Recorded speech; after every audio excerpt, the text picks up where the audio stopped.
मो नाम मनोज कुमार कालू मुई गोटे आईनजीवी है मुई प्रगति संघ समाज सेवार प्रेसिडेंट है आई गाँव मुई गोटे बासिंदा है मूल बासिंदा है मोर आज कहबार उद्देश्य होची जे विसिफिकेशन नंबर 4/2023 गोटे केस होता दुईटा ग्राम के विभाजन करा गोटे मूल ग्राम रू गोटे ग्राम के आम मूल ग्राम है समाजसिंगा आम पड़ा ग्राम है बेलमुंडा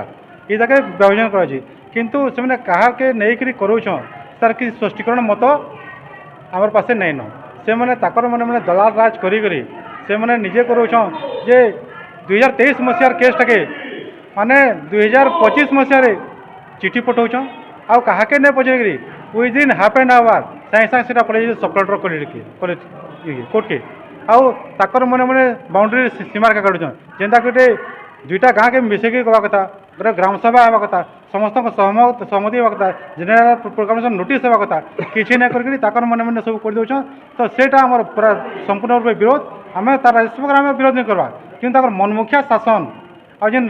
राजता कर दलाल राज ताको आम विरोध कर दलित जमी दलाल बना से दलित काम कर प्रकृति चाहूँ मैंने सब करदे तार कथा हूँ इने दुई गाँव सहमति थे गोटे भाईचाराटा रहता ये गोटे विद्रोह सृष्टि कर लगी प्रशासन दायी आई मुझे कहबी आमर तहसीलदार दायी आरआई दायी सब कलेक्टर दायी धन्यवाद। हाँ मोर ना केदारनाथ पटेल मुई समाज सिंगार मूल बासिंदा है मुई आज जेन तहसीलदार बैठक आयोजन करते इन आम जानवा पाइलु जे तहसील प्रशासन बहुत लुचा छपारी काम चली जद्वारा आमर गाँ गाँ भीतर गोटे विभेद होचे अशांति होचे द्वंद्व पूजी से कथा आम